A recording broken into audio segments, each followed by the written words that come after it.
this isn't relaxing at all, but I was just thinking earlier. Went recently to Pizza Festival, and that doesn't sound relaxing. When you go to big events, there's always the free stuff, right? There's the booths that have the free stuff.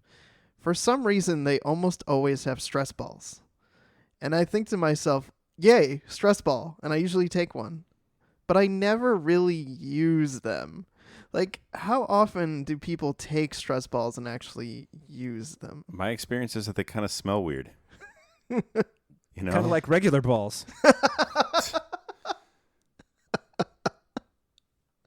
I mean, it's just an observation. Yes. Yeah, and you don't want to touch them just as much? Question mark. I don't really know where to go. I really don't know where to go from there.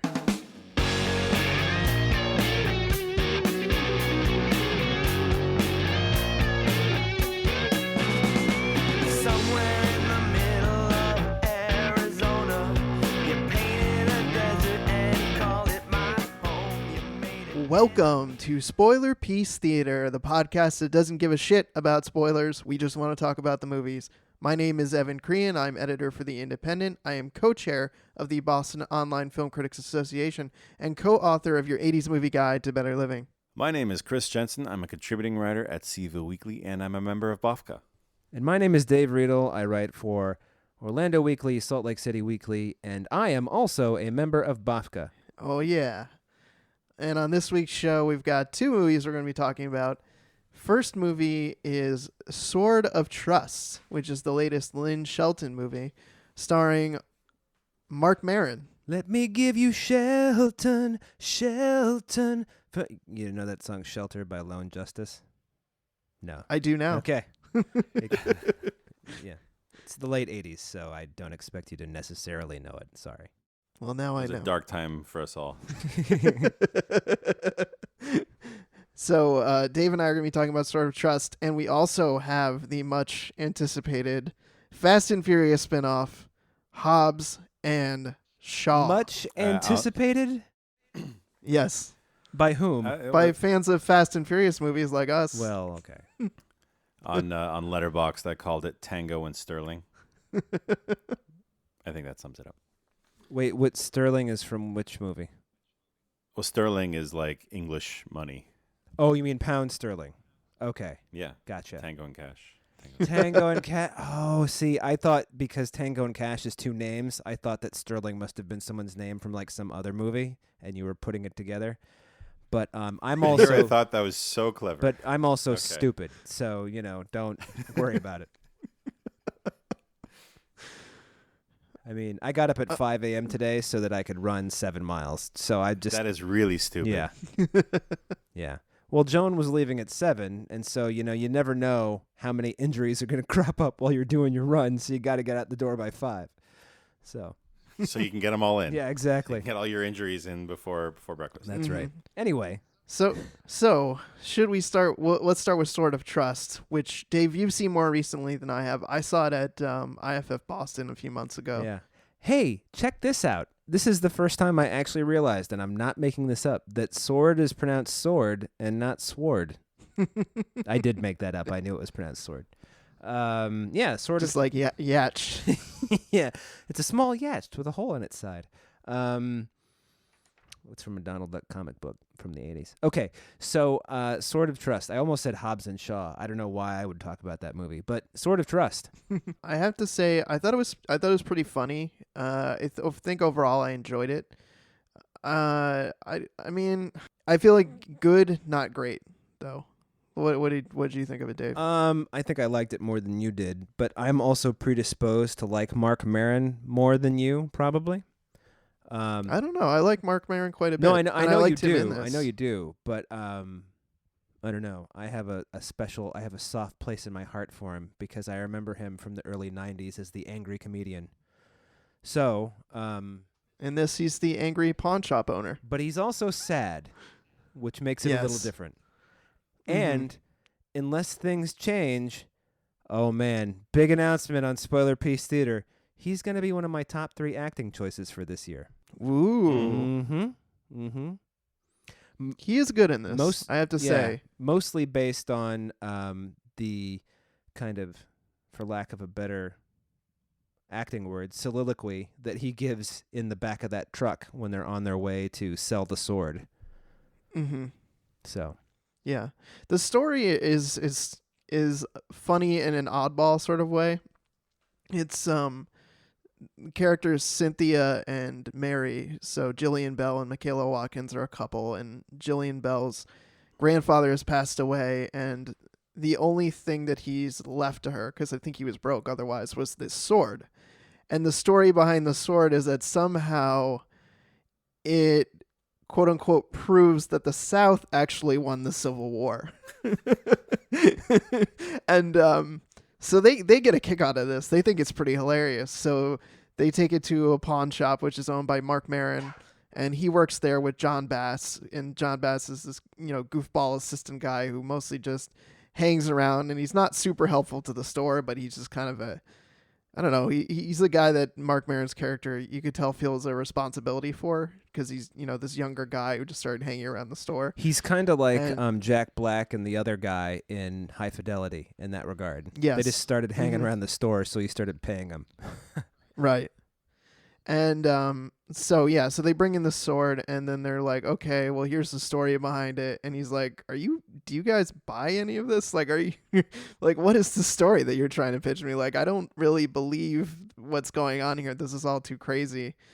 And then was it I think he says like, no, I don't want it. And then they like leave. Well, he offers them $400, and they're like, bullshit, the sword's worth more than that. And he's like, I don't think so. He's like, it's in great shape, but the story is baloney. I'm not gonna like up my price because of your fake story. Right. So they leave, and then immediately after, is it Toby Huss comes in? No. First they contact Toby Huss, like not accidentally.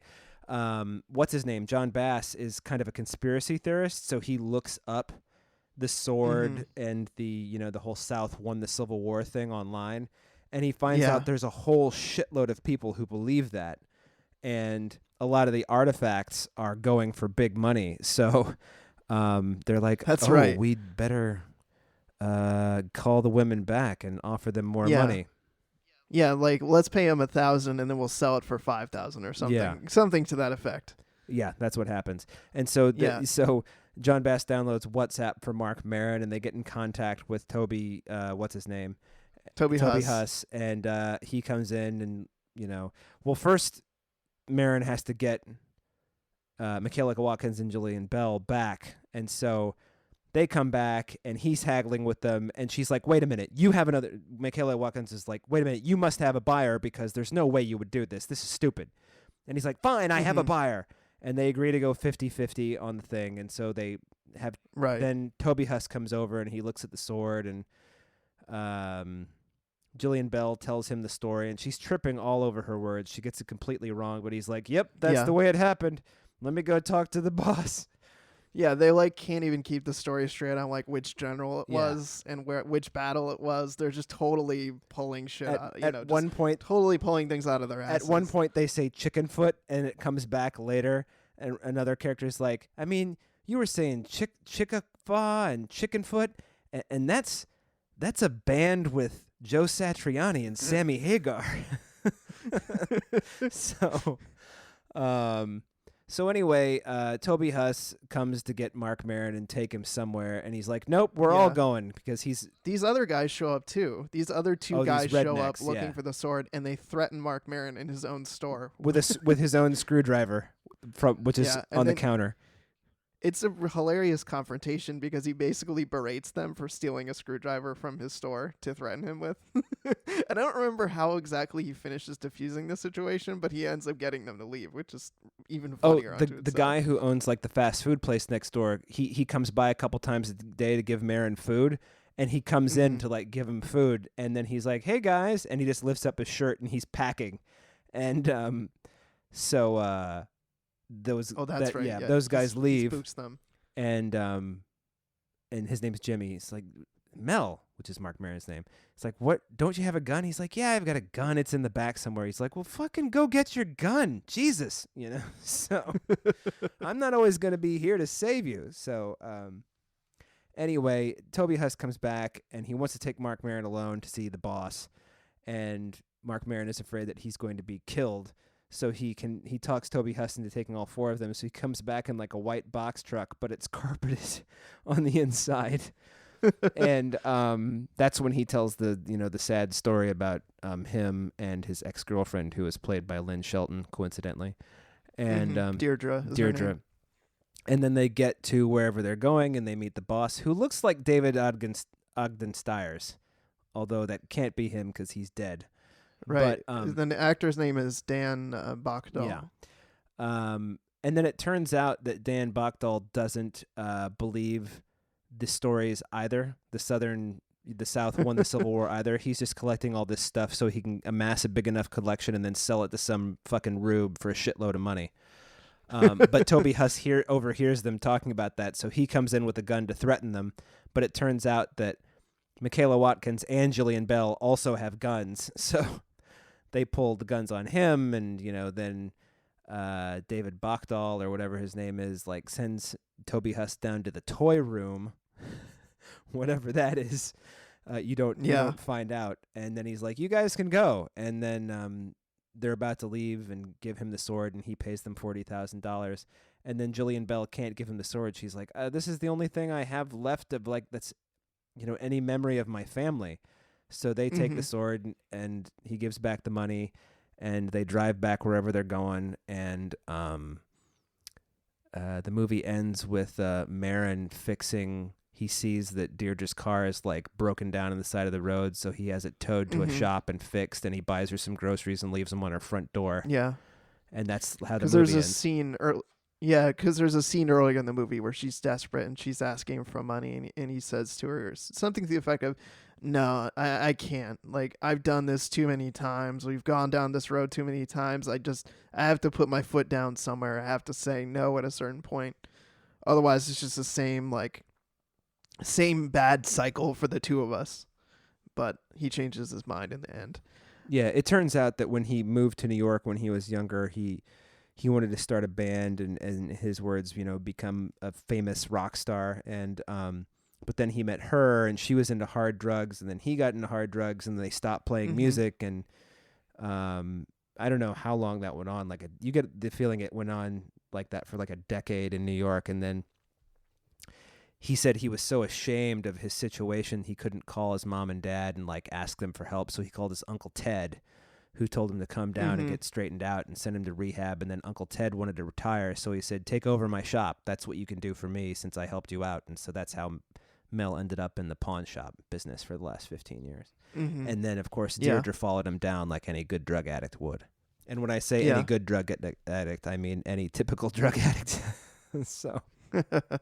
Yeah, and all the music in the movie is done by Marc Maron. He played guitar, and I think he did in collaboration with Tal Oakenfeld. I think is her name. Wilkenfeld. She's the Phenom bassist. Yeah. Right. Who? She's great. Yeah, she's really great.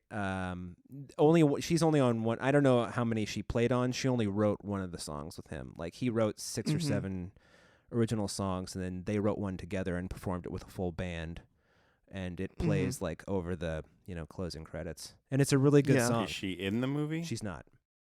Okay. No. I just know this because I listened to his show, and there was an episode where he interviewed her, and they talked about working on it. Yeah. And it's good, I think. I think the music fits appropriately with the character and the style of movie. It feels very much at home for this kind of lonery, jaded guy. Well, I mean, Shelton and Mike O'Brien, who wrote the screenplay, must have written. I can't imagine that they didn't write this character with Maron in mind. It has to be written for him, because he's so comfortable in the part. He looks like Marc Maron. He's got the Marc Maron beard, the Marc Maron, plaid shirt. He randomly a couple times picks up a guitar and starts playing it in the store. And and his character's from New Mexico originally, which Maron is too. I mean, he was born in Jersey but raised in New Mexico. So yeah, so it's kind of a tailor-made role for him, and he's really good in it.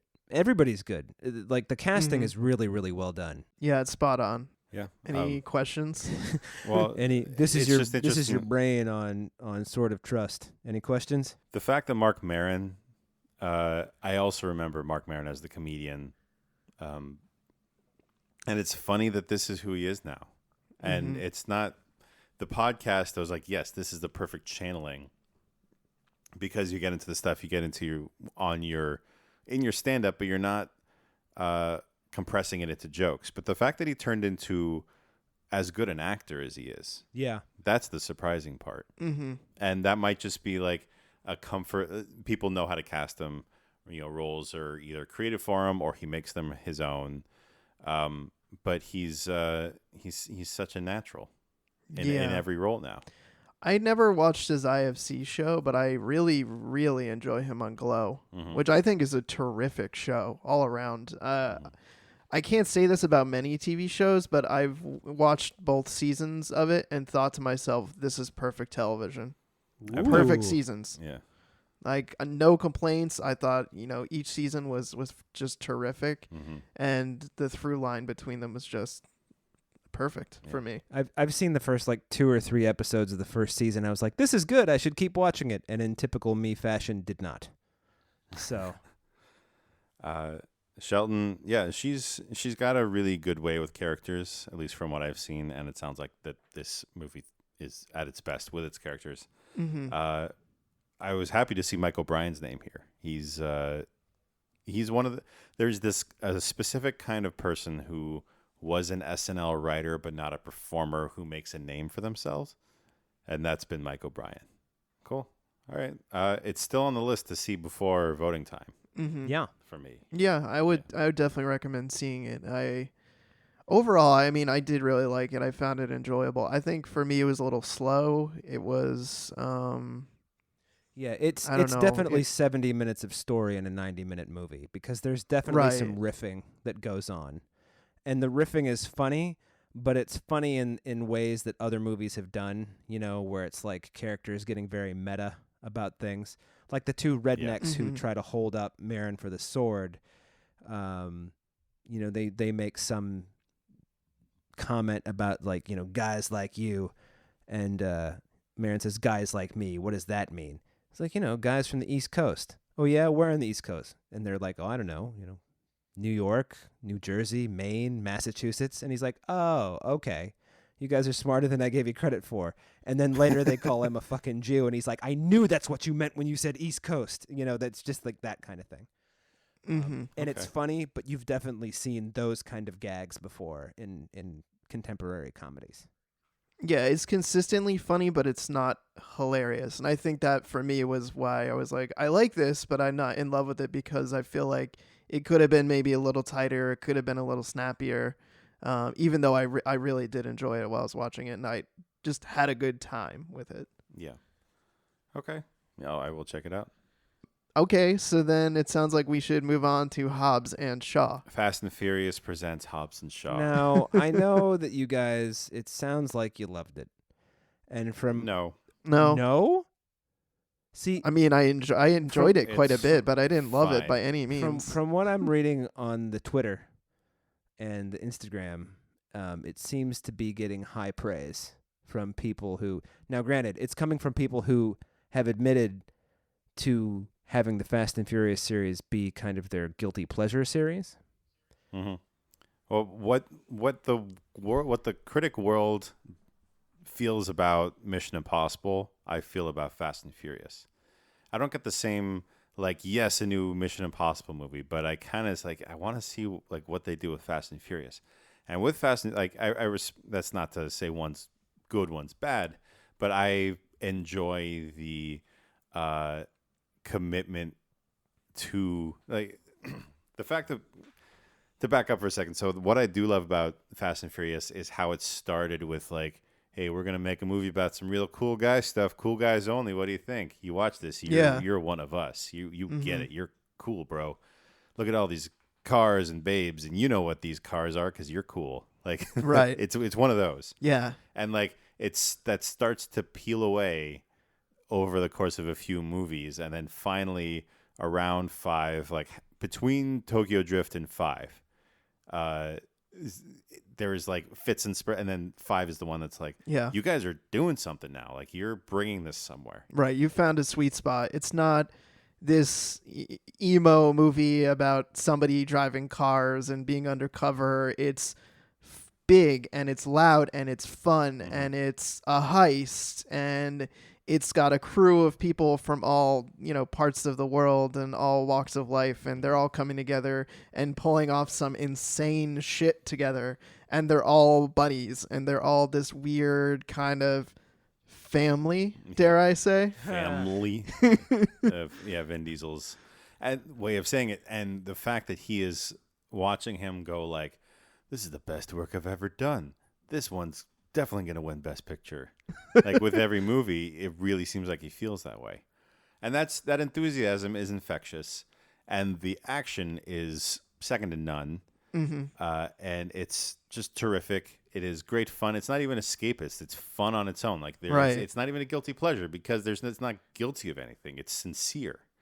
Mm-hmm. And that's what's fun sincerely about it. jumping submarines. Yeah, it's like it's Vin Diesel. Driving cars off of trains and into trains. He's like, I'm only doing this because of family or something. Like, Yeah. What's the connection? I've lost it.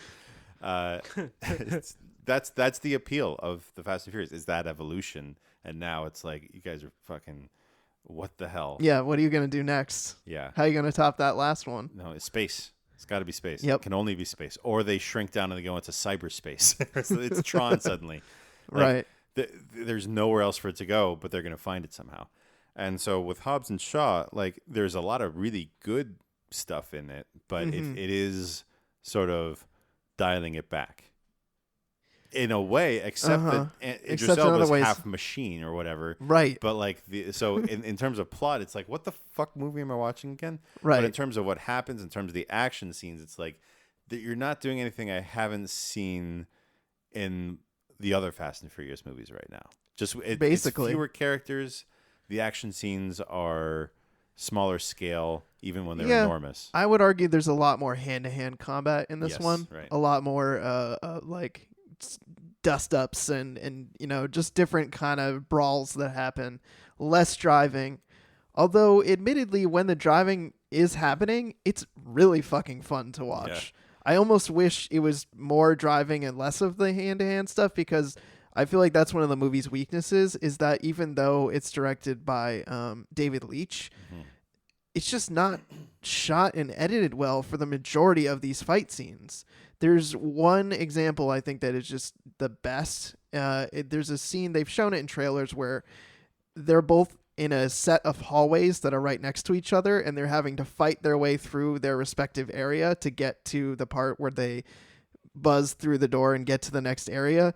That part was shot and edited perfectly. I could see everything that was happening. There was no guessing. It wasn't shaky cam or weird shit. I wish everything looked like that scene. Yeah. And there's, to contrast that, where I noticed I gotta wonder if some of this feels like it was filmed a week before the release. And then some of it feels like it was, we gotta squeak out some time from this scene. Can you cut this off just like 2 seconds earlier, but then it'll feel like The Rock is in the middle of a word when the next thing... There was one edit where I was like, wait, what just happened? Yeah. He was in the middle of delivering his one-liner at the end of the movie, and it just chopped it off. Yeah. So that's peculiar. And I wonder what the reason for that is. I don't know. Because it doesn't feel rushed except when that happens. Right. Because it looks good. It doesn't look like a budget version of Fast and Furious. Like, it looks fantastic. Yeah, I feel like there's the same level of budget and sophistication to what they're trying to do. And even if they're working with a less budget, there's still the same amount of gloss and professionalism. Because, there's David Leitch. What are the other movies he's made? Atomic Blonde. Deadpool 2, and he was one of the John Wick guys. And so this guy knows how to put together an action movie. But yeah, it is weird when moments like that happen. Now, when the last Fast and Furious movie ended, I thought that they came to sort of it's like a mutual understanding. But when this one starts, they hate each other. Mm-hmm. And that's a good way to start a standalone movie. But it also felt like, did I forget how the last one ended? Like you guys were making each other laugh with your silly one-upmanship one-liners. When they had to break out of the prison together. That was funny as hell. Yeah, they were doing that. They were coming to an understanding. And now they're like, no fucking way. I'm not working with you. Yeah. There's a lot of weird close-ups in this movie where there's close-ups of their faces while they're staring each other down and talking shit to each other. Yeah. Which kind of works and kind of doesn't. It kind of works in that this is intense and just goofy way, but the actual words that are coming out of their mouths are just so ridiculous. This is definitely Deadpool David Leitch and not Atomic Blonde David Leitch. Because Atomic Blonde was all about the way the characters fit into the scenery. And in this one, and with Deadpool, actually, Deadpool, everybody fits in, and if they stand out, it's for an effect. But in this one, it is just zoom in on everybody's faces all the time. It's one step down from Fisheye the way they do it. Right. Yeah. Well, there's that scene where they're in the glass room and they found out that they've had to work together. And, I forget what The Rock says, but Jason Statham says something of like every time he looks at The Rock's face, it's like he feels like his eyeballs are vomiting or something like that. It's just lots of situations where they're trash talking each other. This movie.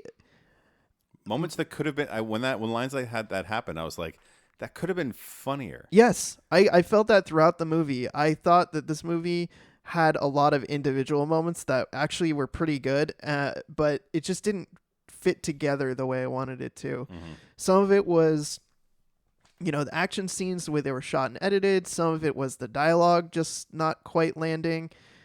Some of it for me was the intense machoism of the whole thing.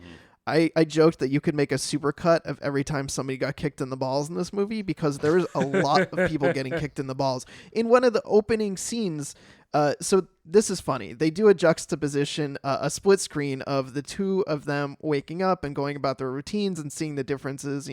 Jason Statham has this sleek apartment where he's making an omelet and he's sprinkling, scallion on top of his omelet. And The Rock is, in his workout clothes and he's reading a book about Nietzsche. He's drinking 10 eggs. Yeah, he's drinking 10 eggs from a glass. And then it shows them having to, I don't remember why, but their assignment is go to this club and beat guys up, but it's, club in London, club in LA, and you watch the two of them beat the shit out of, and they both just wind up and crack the lead bad guy right in the balls.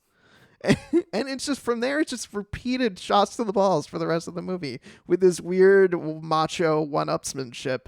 And it just, I don't know, it just made me feel kind of weird because I felt like there are ways to do that without being as over the top as they get about it. Yeah. You're just saying that because every time they got kicked in the balls, you felt it a little bit. I mean, maybe. So, yeah. And to go to the other side of the thing, I don't dislike it. And I don't even like it's fun, I think. There's some really good action. There are some things there are moments where like, oh, you guys really decided to top that. At this point, you sort of allow them anything.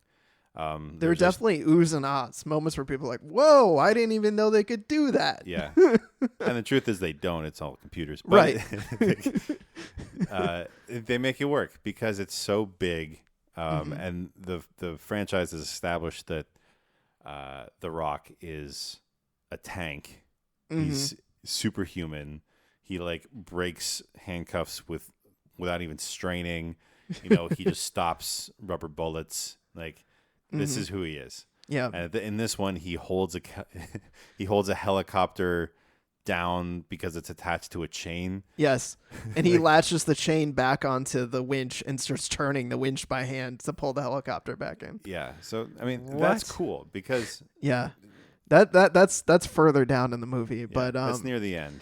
Yeah, so I guess let's talk about some plot. So the opening of the film is this situation in London where there's an elite team. They're seizing control of this virus, and there's this woman who's part of the team, and her entire team gets killed by Idris Elba, who shows up with his crew of people. And right away, you know, something is crazy about Idris Elba. He has this nutty motorcycle, which, you know, drives around on his own and follows his commands, and he's deflecting bullets with his hands. And you're just like, superhuman. And oh my God, what is going on with glowing. this guy? Yeah. So the woman, she takes the virus, injects herself with it, and then escapes. And so the setup is that Jason Statham and The Rock are both called in to track down this woman and to track down the virus. And they're each called by different people. One of the things that's amazing about this movie is there are two very prominent cameos that are given. I don't know how they didn't give them away, because people, when they showed up in the movie, the audience was like, holy shit, how did they keep this under wraps? The first of which is Ryan Reynolds. Ryan Reynolds shows up as The Rock's handler, old buddy. There's this whole running joke about how Ryan Reynolds thinks more of their relationship than The Rock does. He has like a friendship necklace with like half of a broken heart on it. It's just, and then Rob Delaney is the other guy for Jason Statham. Those cameos do make sense if you remember that he directed Deadpool 2. And both those guys are in it. One more prominently than the other, but they're both in it. But yeah, Ryan Reynolds is the CIA agent who shows up, and he does his Ryan Reynolds thing. Right. The Rock is having he's having brunch with his daughter at a diner, and then mountains of pancakes. Yeah, literally a mountain of pancakes. Yeah. I mean, that's the tallest stack I've ever seen of pancakes. I think it was like 20 pancakes. No joke. And yeah, he shows up and the daughter's there, and there's this whole goofy back and forth where Ryan Reynolds is talking to the daughter like she's the one that's going on the mission. Yeah, I mean, he's got his Ryan Reynolds charm, and it works because it can't not work these days. He's found his stride. And yeah, meanwhile, you have Rob Delaney is recruiting Jason Statham. And the story goes that they don't know that they're going to be teamed up. Right. There was plans that, like, okay, we'll get this guy going along. Okay, we'll get this guy going along. We'll emphasize how important this all is and why it needs to be done this way. Yeah, but not tell them who they're teaming up with until they get there. Because the woman who stole the virus, the actress is Vanessa Kirby, who the whole time I was thinking, it's like, who is that? She's from Mission Impossible Fallout. Then that's and other movies too, but that's the most prominent one. She plays Hattie Shaw, who is related to Jason Statham. So you find out she's his sister. But the thing to me that was really unbelievable is that The Rock shows up and is starting to track her and doesn't realize till after he captures her that's Jason Statham's sister. You would think they would have told him the name of the person he was tracking, and it would have said, "Oh, Shaw, that's Shaw's sister." It's like, it's not until he literally gets her into he has her in questioning. Jason Statham shows up and he's like, "Oh, I'm gonna get her out of here," and he's like, "Oh, look at that, she's your girlfriend," and they're like, "Gross, we're brother and sister," and he's like, "Wait, what?" Yeah, that makes no sense. Yeah, and then there's a cool action sequence that follows where they're competing how fast they can race down the building. Building. So Idris Elba and his guys, they're in like a 30-story building, and they just bust in on wires, just shoot out the glass and come in from like the 30 stories, and then grab her, and then they like rappel, but they are running down the building. It's like free falling rappelling. Yeah, and The Rock slides down one of the ropes and is jumping on top of the other henchman, and Jason Statham has an elevator and he's racing down in an elevator while this is happening. The Rock's jumping from guy to guy and smashing the guys as he's falling, and then he swings one over and smashes into the elevator with Jason Statham. From here it just gets insane. There's this crazy chase sequence where they're driving along. Idris Elba's motorcycle is this crazy motorcycle that can almost shapeshift. Like, it can get him in these crazy angles. Like, he can drive on walls. There's this insane part where they're driving. There's tractor trailers coming from both directions, and Jason Statham maneuvers his car underneath both of them somehow, and Idris Elba goes right underneath it with them in his motorcycle and just barely gets through. It's a cool effect. Yeah. And emphasizes what it is that they're up against. He is part machine. He's been restructured. So apparently he and Jason Statham were partners. Jason Statham had to shoot him in the head for some reason. Yeah. And well, there's this crazy shadow organization that it has this Etion. Yeah, it has this global agenda of, I guess, mechanically modifying people, and anyone that they feel doesn't go in line with that, they're going to take out with this virus that they've created. And so the story is that Jason Statham was offered what Idris Elba is offered. He didn't take it, so Idris Elba was ordered to kill him, and so Jason Statham stood up for himself, killed Idris Elba, or so he thought. Okay, that makes sense. And then, so Point that's... is, this is a franchise where no one can just be a good or a bad guy. Right. Everyone had to have good reasons to do the bad thing they did. So Idris Elba has all these crazy powers. There's literally a scene, I think the first time you see him, he goes, "I'm the bad guy." And then, like, later he's like, "I'm Black Superman." Yeah. Like, he's just... It is insane. Yeah. And from there, it just keeps getting more insane. They decide they have to break into this Etion facility so they can extract the virus. Eddie Marsan is in this. He plays this Russian scientist who made the virus. When they break into the place, it's like this weird Ukrainian power plant It's facility. Chernobyl. Is it? That's Chernobyl. Is it actually Chernobyl? Well, the city they pull into after the chase is Pripyat. Oh, really? That's what it says in Russian interesting. outside the city. So they don't say Chernobyl, but that's where they are. Interesting. So there's a whole craziness there where they need to extract the virus, and they blow up the whole power plant place, and Idris Elba is chasing them but doesn't catch them. But the sister still has the virus, and they need the machine to extract it, but the machine's broken, so they need to hide out somewhere. So And get with a great mechanic. So The Rock decides, we should go the one place that will be safe, my home of Samoa. So he takes them there to meet his estranged family who he hasn't talked to in years. Because they met Kevin Hart on a plane, and Kevin Hart says, anytime you need a plane, let me know. And he charters them a flight to Samoa unnoticed. Yeah. It's a lot. That's the other cameo that I don't know how they concealed it, is they're on a plane and they're getting into this argument while everyone is asleep on the plane, and Kevin Hart turns around and starts talking to them because he realizes what's going on. Hilarious appearance. I don't know how the hell they kept that under wraps. I don't know. The plane conversation was a funny one, I thought. Oh, yeah. The banter works in waves, and then also doesn't work in waves. Right. Sometimes it feels like it lands for a while, and then it dips back down, and then you're like, none of this is landing, guys. Right. And some of the dumbest stuff made me laugh in this, though. Like, when they're getting on the plane, they have these fake identities that they've created, and the one that they created for The Rock, his name is Mike Oxmall. And there's just like, okay, all right, I see what they're doing here. Yeah. And then so the English passport control guy goes, "My cock's small," and then he gets He's like, surrounded. "I go by Michael." Yeah. Yeah. There's this ridiculous shit. Yeah, and so that was pretty what funny. happens in that scene is that Jason Statham purposefully made his passport shitty so he would get nabbed by the cops and, have to deal with airport security and all that stuff. Yeah. This might be the only PG-13 movie I can think of with the word cock in it. Yeah, maybe. Yeah. There is that part. I think their one fuck is a dual fuck. It's when they bring the split screens together and they realize that they're working together, and they just both of them going, "What the fuck?" at the same time. Yeah. Then they go to Samoa. Near the beginning, you have The Rock's daughter is saying, well, we're making our family tree in class, and here's mine, and the mother's side is basically blank, and there's also, I don't know your family. I found this old picture. Is that your brother? Yeah, that's my brother. I haven't seen him in years. I never want to go back. Or I shouldn't go back. Whatever.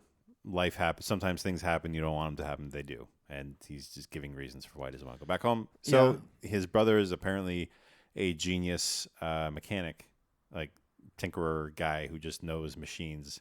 So they hide out there and then also have him repair the machine that can extract the virus. His brother is Cliff Curtis, by the way, too. Right, yeah.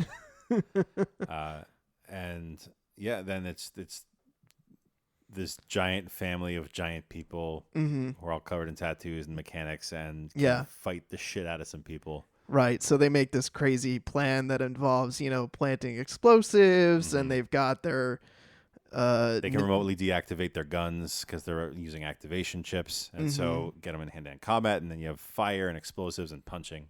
Right. Yeah, and then Idris Elba brings in the helicopter, and that sets up this insane part where they have this tow truck that Jason Statham's driving, and The Rock has chained to the helicopter to prevent the helicopter from getting away. And they're being dragged along by the helicopter. The helicopter is almost lifting them off the ground. And then they form this chain of trucks from all the other Samoan brother guys show up, and they chain their trucks together. So there's like 4 trucks chained to this helicopter. And the helicopter's trying to fly away with them all chained together. It's insane. Yeah, then that fight happens, and then they beat him. They crash the helicopter, and then they realize at the very end that they have to work together to defeat. Because Idris Elba, he has this computer brain where he can calculate when they're going to punch so he can dodge their punches. And so they realize that they have to have one guy take the hit, and then the other guy hit Idris Elba. Just out of sight. Yeah, and so there's this ridiculous scene. It's pouring rain at this point. Pouring rain. And there's this hand-to-hand combat scene where every time one of them gets hit in the face, it's slow motion. So you can see like the water droplets flying off their face and like drool coming out of their mouth. It's hilarious, but just totally over the top. Yeah. And what's the end? So I guess kind of return to normal. Kind of. So Idris Elba is defeated, and the mysterious computer voice that you don't know is who it is that's talking from on the Etienne. Wikipedia page. It says Charlize Theron returns a cipher, so I guess that's Charlize Theron. Yeah, deactivates him, so he falls in the water, presumably dead. One of the situations where they don't kill the bad guy, but he still dies. Uh-huh. So you get the moral victory without having to be the killer. And the voice is something to the effect of, all right, well, we thought we could turn you, but clearly we're wrong. So you best look out because we're coming after you, or something like that.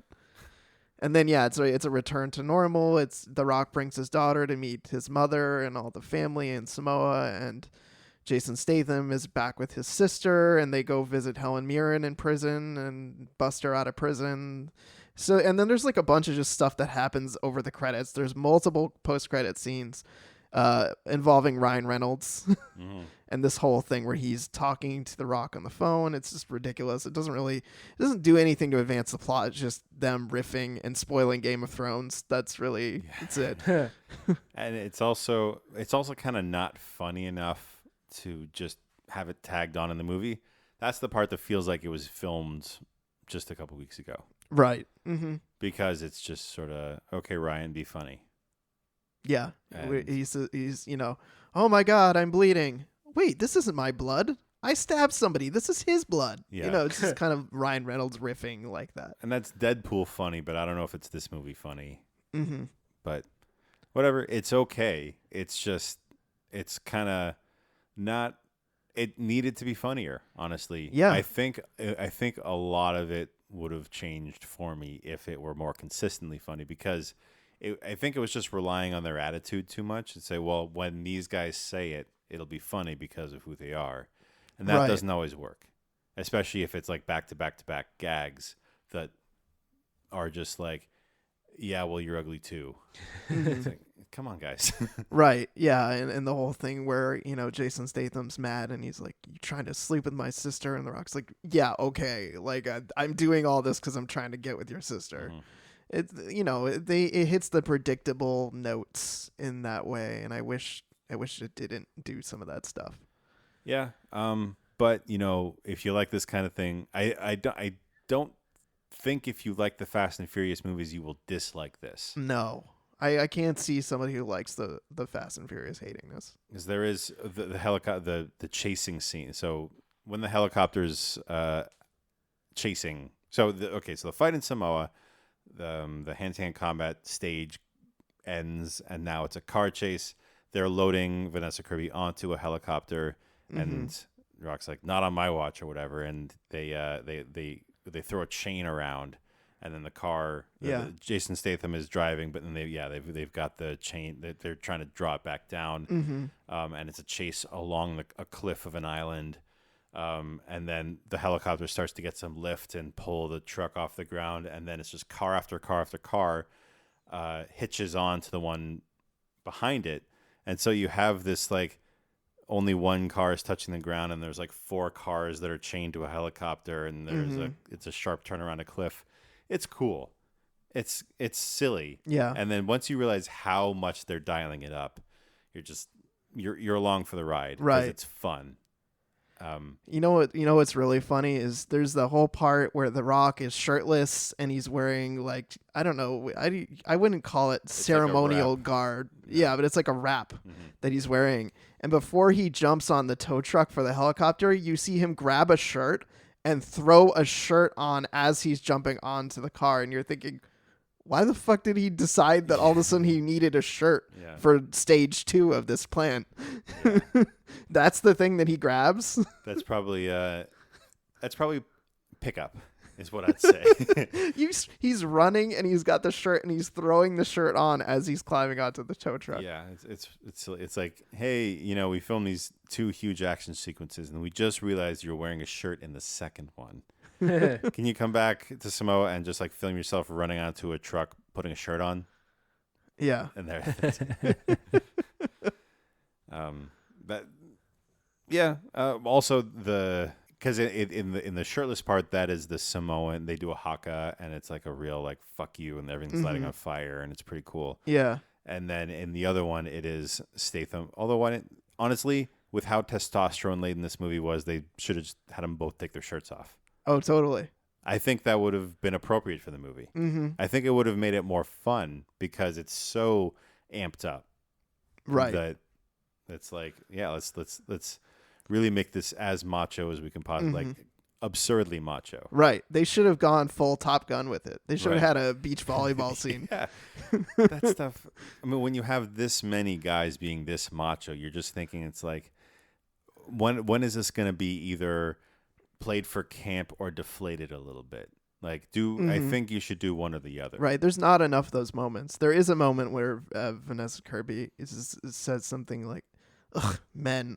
Right. Ugh, I don't need either of you guys. You're just sitting there fighting, trying to be the badass. I don't need any of that bullshit. And she walks away. I wish there were more moments like that. Yeah. So, but it's not a wash and it's not bad. It's fine. It's good. Yeah. Good to find. 3 stars. A gentleman's 3 stars. There you go. I'd rather watch the next Fast and Furious movie, honestly. Like, you were thinking about like, yeah, but what's the next main series entry going to be like? And now also you've lost these 2 characters. I don't think they're going to be in the main series. That's sort of the whole idea, right? Yeah, I'm not sure. So I know The Rock and Vin Diesel don't want to work together. I thought they got past that. Bad. No? I have no idea. We'll find out with the next Fast and Furious. I guess we will. Yeah, Fast 9. I know they haven't texted me that they've made up yet. I just thought that I had read that somewhere in the trades because we're all movie people and we read the trade. I don't read the trades. I hear something like that and I think, okay, they probably just want people to stop talking about it. Yeah. Like maybe they're not past it, but it's like we're not this much at each other's throats that this needs to be what people are tweeting about. So let's just say, hey, we made up. Fuck you. Stop it. Like, let's get on with our lives. That's my sense. Why else would they have made the spinoff if they didn't? Vin Diesel's name is nowhere on this. Produced by The Rock. Yeah. Or produced by Dwayne Johnson. Anyway, so that's Hobbs and Shaw. Yeah. Tango and Cash with where one person directed the whole thing, and one person who kind of gets this. Tango and Cash. You had a Russian director direct half of a famous Russian director, not just a Russian but he didn't really get that it was a comedy, or he didn't get what American comedy was like, and then it's like, okay, fuck off. Like a celebrated dude. I think it was. I don't know if his first American movie, but yeah. Anyway, so yeah, I would say see Hobbs and Shaw. It's not the best, but it's certainly entertaining. And obviously see Sword of Trust as well. Yes. Cool. Agreed. So that just about wraps it up for another episode of Spoiler Piece Theater. You can find the show wherever you get podcasts. You can also check us out at spoilerpiece.com. If you want to find us on social media, we are at Spoiler Piece on Twitter and on Instagram, and we are Spoiler Piece Theater on Facebook. And if you want to get in touch with us, you can send us an email. We're spoilerpiece@gmail.com, or you can give us a call. 862-21-PEACE. Leave us a message, and I don't know. If you agree with something we've said, disagree with something we've said, make it ring. Yeah.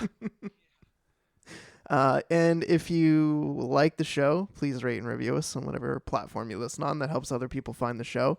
Or tell a friend. That also helps. And if you really, really like the show and you want to support us, check out our Patreon. We're at patreon.com/spoilerpiece. We have exclusive audio that we do each week for our patrons. We have a tier where you can pick movies for us to review. And then we also have polls that we started doing, so you guys get to vote on things that we talk about in the Patreon segment. And this week, I think we can say that we talked about A Simple Favor. Yes, we did. Yeah, you can say that because it's Yes. what... So definitely sign up for Patreon and check that out. And my name is Evan Crean. I am editor for The Independent. I am co-chair of the Boston Online Film Critics Association and co-author of your 80s movie guide, Better Living. You can follow me on Twitter and on Letterboxd as Real Recon. My name is Chris Jensen. I'm a contributing writer at Seville Weekly and member of BOFCA. You can find me on Twitter at @etstuperite and Letterboxd K Jensen. That's KJENSON. And I'm Dave Riedel. I write for Salt Lake City Weekly, Orlando Weekly. You can follow me on Twitter and Letterboxd as Dave Sees Movies. We'll see you next week. Bye. Later.